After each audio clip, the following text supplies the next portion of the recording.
Donc Alain Lagarde, pour la VICA.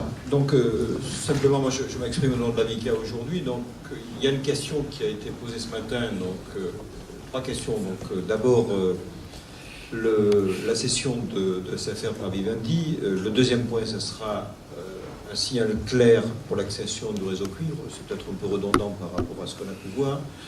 Et trois, et c'est un sujet qui nous tient particulièrement à cœur, qui a été un petit peu ébauché ce matin, c'est l'articulation des RIP de première et de deuxième génération. Sur le premier point, la VICA, je tiens à le préciser, est attentive à la cession de SFR par Vivendi, car il faut bien le dire, il y a un nouveau paysage qui va sortir et qui sera déterminant, il faut bien le dire, pour la réussite du plan France 3 débit. Alors nous pensons qu'il faut des opérateurs qui aient les moyens d'investir sur leur propre réseau et sur le réseau d'initiative publique. Parce que sans les réseaux d'initiative publique, je vois mal comment aujourd'hui le plan France 3 débit qui reconduit effectivement les zones conventionnées ex-zone AMI et qui laisse à la puissance publique les zones hors AMI, je ne vois pas comment on pourrait fonctionner. Et il ne faut pas oublier que pour 1 euro que met une collectivité, l'État doit mettre aussi 1 euro et les opérateurs 2 euros, en venant utiliser rapidement le réseau d'initiative publique. Alors c'est vrai qu'il faut qu'ils aient les moyens, mais aussi qu'ils aient la volonté, ce qui suppose un vrai jeu concurrentiel. Un vrai jeu concurrentiel, non pas un partage du marché, du haut débit, mais une dynamique pour passer au très débit. Voilà le premier point sur lequel, et je précise en fait qu'il faut, il va de la réussite de la couverture du territoire. Sur le second point, je pense que j'ai fait partie des lecteurs du pré-rapport Champsor, pas été auditionné, mais je l'ai lu attentivement. Bon, il faut un signal clair, et il faut bien le dire, pour l'extension du réseau cuivre. On connaît les difficultés, on sait qu'elles sont évoquées au grand jour, mais on n'a pas de certitude actuellement, mais dès lors que c'est un pré-rapport, justement sur ce point. Des échanges, il faut bien le dire, sont organisés dans le cadre de la mission confiée à Paul Champsor. Il ne s'agit pas de dresser un inventaire des difficultés à raccorder en fibre, ni les ascenseurs, pas plus que les alarmes du système de surveillance de crue. Il s'agit d'identifier ce qui freine la migration massive et qui, en du triple prix, vers le réseau plus performant pour éviter, et on en a parlé à plusieurs reprises, de doublonner. Ce qui serait coûteux, bien sûr, et risqué. Mais il n'y a pas de transition naturelle du cuivre vers la fibre. Il y a sans doute des intérêts économiques, et ces intérêts économiques différents pour chacun des acteurs.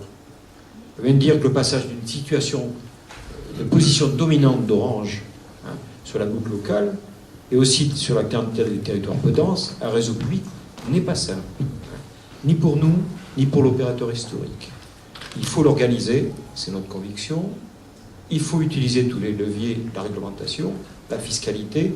Nous sommes convaincus, par exemple, que le régulateur n'utilise pas tous ceux qui sont à sa disposition. Bien au contraire, quand il s'apprête à autoriser l'extension du VDSL 2 en distribution indirecte, là où nous construisons un réseau en fibre optique. Bon, sur ce point, je crois que je l'ai assez dit. Simplement, le troisième point, je vais être bref. Sur le troisième point, je vais peut-être un peu plus m'attarder parce que c'est un sujet qui nous tient particulièrement à cœur.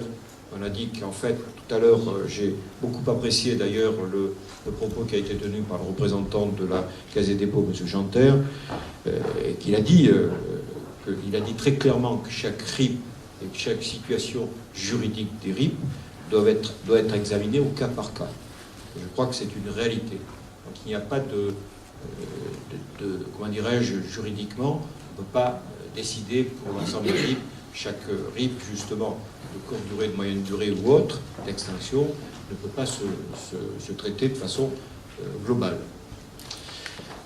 Cette appellation donc, de première et de deuxième génération est un peu trompeuse, semble-t-il, car dans les actions que nous avons menées, il s'agissait déjà d'apporter du très haut débit aux entreprises et services publics. Nous l'avons fait jusqu'à présent. Je l'ai cité ce matin, nous l'avons déjà fait. Donc est-ce qu'on peut parler de première ou de deuxième génération? Tout c'est un artifice peut-être sémantique. Et de créer aussi les conditions d'une généralisation avec des réseaux de collecte très capillaires. Bon, les RIP actuels représentent, il faut le rappeler tout de même, représentent un investissement supérieur à 3 milliards d'euros et un chiffre d'affaires supérieur à 300 millions d'euros annuels. Alors les collectivités, je crois qu'elles ont donc besoin de souplesse pour articuler les RIP, avenant aux RIP de première génération pour intégrer des activités liées au projet déposé au FSN, ou inversement, de façon à organiser une cohérence, il faut bien le dire, technique et économique. Il faut quand même dire qu'il est important que le régime cadre du plan France Très Haut Débit, dont la notification à la Commission européenne commence, intègre cet existant et cette souplesse.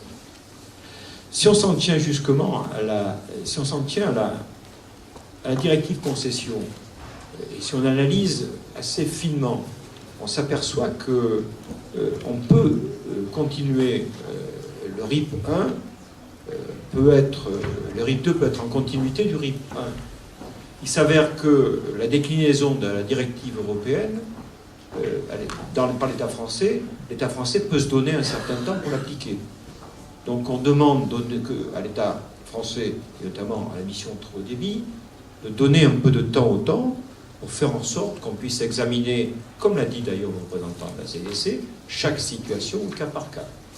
Pour nous, il y va, ça je m'exprime à titre personnel, il y va de l'avenir de nos RIP de première génération. Imaginons qu'il y ait coexistence de deux RIP de première génération et qu'il y ait concurrence entre les deux.